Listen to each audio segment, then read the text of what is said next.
Bonjour à tous et à toutes. Bienvenue sur Maths Authentique. J'espère que vous avez la méga pêche, que vous êtes en forme si vous regardez ce genre de vidéo. Dans le même univers, on va rester toujours sur l'étude des suites numériques. Alors, c'est parti.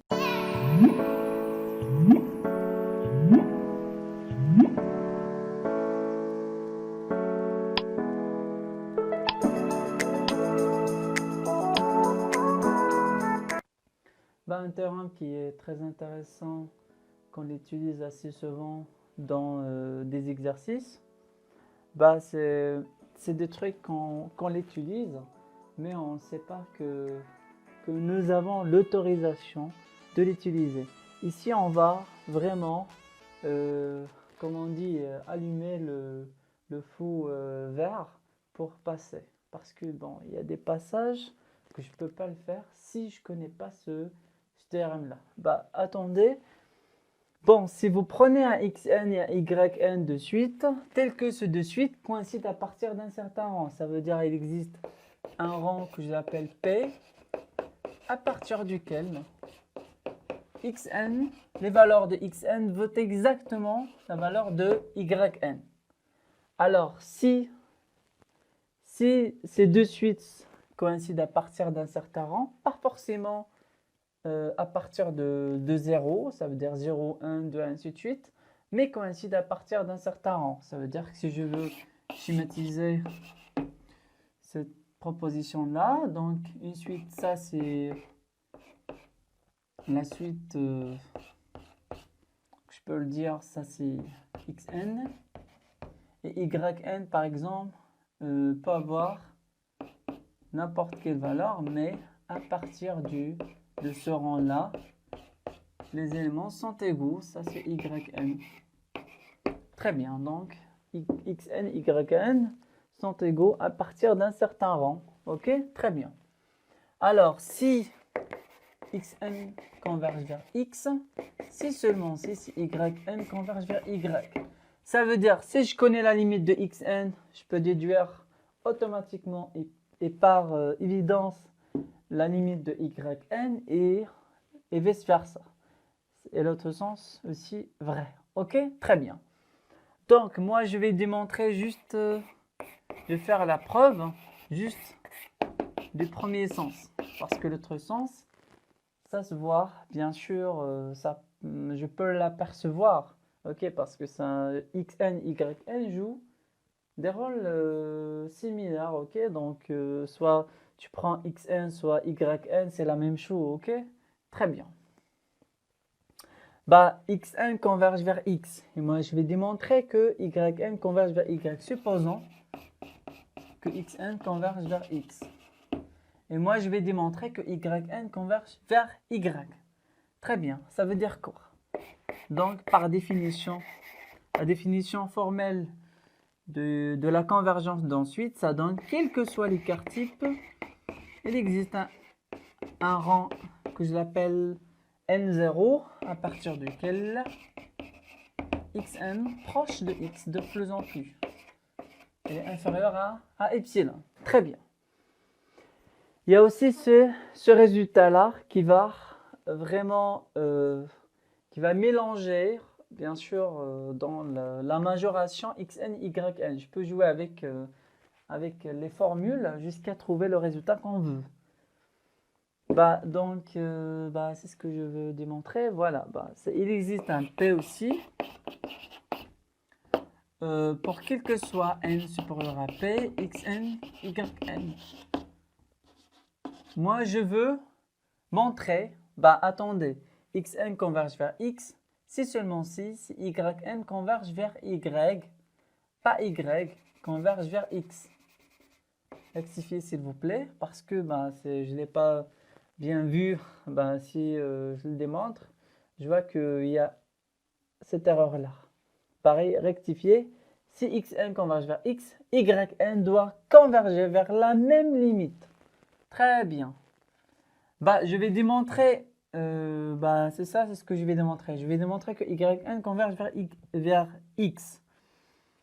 Moi, je veux mélanger ces deux pour avoir le résultat qu'on veut.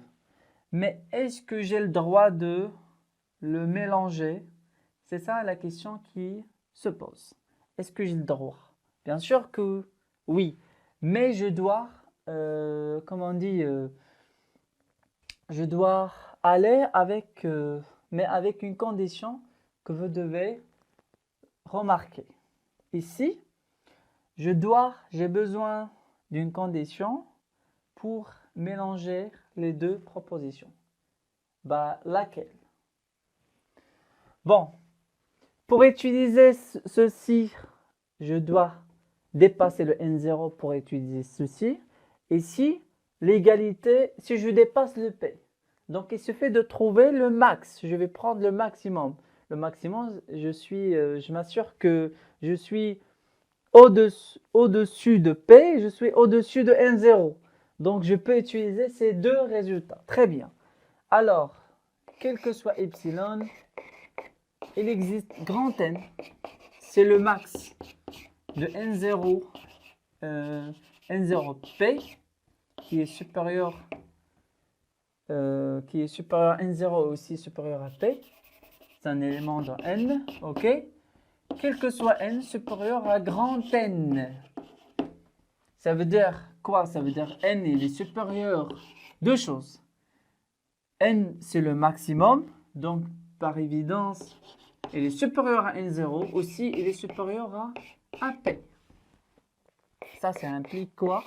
Ça implique que si N supérieur à N0, ça veut dire que Xn moins X est strictement inférieur à Epsilon. Ok. Et N est supérieur à P. Ça veut dire si je dépasse le P, Xn égale Yn. Donc Xn égale Yn. Je remplace Xn par sa valeur, j'aurai Yn moins X inférieur à Epsilon. Donc, qu'est-ce que nous avons démontré? Quel que soit Epsilon, il existe à N. Si je le dépasse, à partir duquel Yn s'approche de plus en plus de X. Ça veut dire que Yn converge vers X. Eh bien, quand N tend vers plus infini. Dans cette partie-là, on va voir quelques rappels qui vont nous servir par la suite pour énoncer un théorème qui est, c'est le théorème le fondamental dans ce cours. Nous avons besoin, donc je ne vais pas dire c'est ce qu'on va faire, on va exprimer formellement le Xn converge vers plus infini ou Xn converge vers moins l'infini. Prenons par exemple une suite qui prend des valeurs de plus en plus grandes. Ok, de plus en plus. Je saute là-dessus de ma salle pour dessiner les termes. Si je commence, voilà, donc prenons une suite qui prend des valeurs de plus en plus grandes, très très très grandes. Donc si je veux le dessiner, donc je saute de ma salle pour le dessiner parce que je saute 3 mètres, 4 mètres, ainsi de suite, et la suite continue de s'augmenter. Ok, on aperçoit qu'il tend vers plus infini, ok? Qu'est-ce que je veux dire? Que quelle que soit la hauteur que vous choisissez, 2 mètres, 3 mètres, 4 mètres, ainsi de suite, existera toujours un certain rang à partir duquel tous les termes de la suite sont au-dessus de 2 mètres, 3 mètres, 4 mètres. Qu'est-ce que je veux dire pour ça? Xn converge vers plus infini. Je vais exprimer ça sous forme des symboles mathématiques. Très bien. Xn converge vers plus infini. Ça veut dire que quel que soit un A, une hauteur que je choisis, ok, il existera toujours un rang à partir duquel tous les termes de la suite sont au-dessus de cette hauteur, n'est-ce pas? Très bien. La même chose, je peux définir mathématiquement Xn converge vers moins l'infini quand n tend vers plus infini. Ça veut dire quoi? Ça veut dire que donc vous prenez la hauteur en bas Donc, vous prenez n'importe quel élément qui est en bas, je peux toujours trouver un rang, ok? Ou bien, je peux trouver toujours un rang à partir duquel la suite se trouve au-dessous de A, ok? Très bien. Ça veut dire que quel que soit A strictement positif, il existe N0 dans N, à partir duquel la suite qui est strictement plus petit à moins 1. Très bien. C'est ça, c'est ce que ça veut dire xn converge vers moins l'infini. On peut l'exprimer par cette quantité-là. Xn converge vers plus l'infini par cette quantité-là. Très bien. Vous devez le comprendre et vous devez le savoir, vraiment l'utiliser dans n'importe quel exercice que vous pouvez avoir sur les suites. Très bien. Théorème, critère de convergence. C'est un critère qui est très important. C'est bien sûr le noyant, ou bien comme on dit, c'est des trucs qu'on ne peut pas l'utiliser, rares. C'est exactement l'univers sur lequel on fait des tours un petit peu pour pouvoir revenir à ce théorème-là. Parce que c'est très très important qu'on va l'utiliser assez souvent dans des exercices. Et ça va faciliter les calculs de la convergence d'une suite. Si une suite il dit, ce théorème dit la chose suivante, si xn croissante et majorée, cette suite-là converge vers quoi? Vers sa borne supérieure. C'est ça, c'est ce qu'il dit ce théorème. Donc si xn croissante et majorée, c'est ce que je peux l'exprimer géométriquement, c'est comme ça. Je s'aperçoit que j'imagine qu'il y a une suite qui fait comme ça, tac, tac, tac, tac. Mais elle est croissante, mais elle est majorée à partir d'un m, elle va faire comme ça. Elle va s'approcher de m. Mais cette suite ne peut pas être au-dessus de m. Et ça, c'est si on travaille bien sûr dans le sens de la convergence. Ça veut dire que cette suite converge. Très bien. Vers quoi? Vers grand M. Très bien. Et grand M, c'est le sup. OK? Donc, si xn croissante et majorée, alors xn est convergente et converge vers sa borne supérieure. Ça veut dire que xn converge vers le sup m. Le sup, c'est exactement le sup. Et comment je peux définir le sup? Le sup de xn, c'est le sup de cet ensemble-là, l'ensemble des xn tel que n dans n. Très bien. Et la même chose, l'inf de xn, c'est l'inf de cet ensemble-là. xn, n dans n. Très bien. Deuxièmement, si xn décroissante et minorée, alors cette suite-là converge vers sa borne inférieure. Donc xn converge vers petit m, c'est l'inf de xn. Très bien. Donc je peux l'exprimer sous cette forme-là, donc les suites décroissantes. Ça c'est petit m. Donc ça s'approche de plus en plus de petit m. Ok? Je vais faire la démonstration de la première. Soit xn, une suite croissante et majorée. Puisque la suite est majorée, donc le sup existe. Soit m, c'est le sup de xn. Ça veut dire que xn converge vers ce sup. Ok? Il existe. C'est un élément dans R. R plus, je peux le dire, ça ne nous intéresse pas ce qui est R plus, R moins, donc ça nous intéresse. C'est ce qui nous intéresse, c'est un élément fixé. Ok? Qu'est-ce que je dois montrer? Je dois montrer que xn converge vers grand M. Ok? C'est ça, c'est ce qui nous devons démontrer.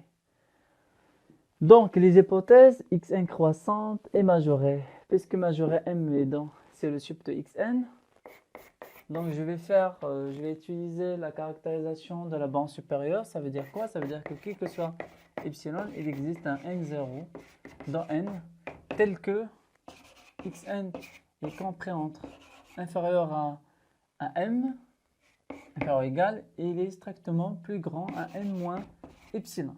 Ok? Très bien. Puisque la suite, quel que soit, je vais écrire ici, il existe un n0 dans n, quel que soit n, tel que n supérieur à n0. Alors, qu'est-ce que je peux dire? Puisque la suite est croissante, donc xn supérieur à xn0. Ça, c'est d'après cette hypothèse-là. OK? Ici, il est supérieur à 0. Qu'est-ce que je peux dire? Il est supérieur à xn0. Puisque m, c'est le sup, donc xn, il est inférieur à grand M. Et xn0, ici, j'ai oublié un 0 ici. xn0, il est strictement plus grand à m moins epsilon. Et m, il est strictement plus petit à m plus epsilon. Donc cette suite-là, elle est comprise entre m moins epsilon et m plus epsilon. Ça veut dire quoi? Ça veut dire que xn moins m, il est compris entre moins epsilon, c'est moins m, et epsilon. Ça veut dire quoi? Ça veut dire que xn moins m inférieur à epsilon, strictement. Donc, quel que soit epsilon, il existe un n0, existe un rang à partir duquel que cette suite-là, elle est strictement plus petit à epsilon. Ça veut dire quoi? Ça veut dire que xn, par la définition formelle de la limite, ça c'est xn converge vers m, c'est exactement le sup, quand n tend vers plus l'infini. D'une manière similaire, on peut démontrer la deuxième proposition. Deuxièmement, c'est xn, donc on va essayer de démontrer la deuxième proposition. C'est xn décroissante et minorée. Donc, je vais prendre ça, c'est une suite décroissante et minorée. Je vais démontrer que xn, c'est ce qu'on va démontrer, que xn converge vers sa borne inf. Ok? Très bien. Ça veut dire quoi?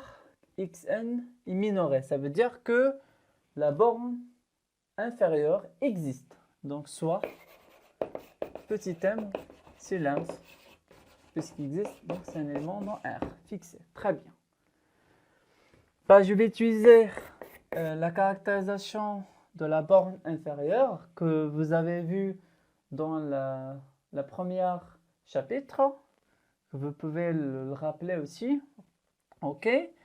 Quel que soit epsilon, il existe un n0 dans n, tel que xn, il est supérieur ou égal à petit m, il est strictement inférieur à m plus epsilon. Très bien.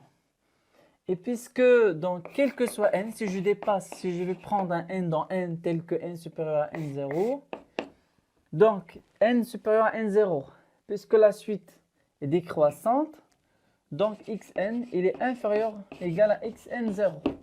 Très bien. Ici, xn0 existe n0 tel que xn0 compris entre m et m plus epsilon. xn0 est strictement plus petit m plus epsilon. Et ça, c'est plus grand à petit m, xn, parce que m, c'est l'inf. Donc, tous les termes sont plus petits ou égaux à petit m. Très bien. Ça veut dire quoi? Ça veut dire que xn il est supérieur à m il est supérieur aussi à m moins epsilon, qui est strictement plus petit à m plus epsilon. Ça veut dire quoi? Ça veut dire que xn moins m, il est inférieur à epsilon. Donc nous avons trouvé que quel que soit epsilon positif, il existe un n0 à partir duquel donc xn s'approche de m. Ce qui veut dire que xn converge vers petit m qui est l'inf de xn. Très bien, et voilà le résultat. J'ai terminé cette partie. J'espère que vous avez tout compris. Si vous n'avez pas compris quelque chose, vous pourriez les demander, je ne sais pas, donc n'importe quel moyen que vous pourriez l'utiliser. que ce soit des commentaires que vous pouvez laisser au-dessus de la vidéo. Et moi, je vous dis à très bientôt.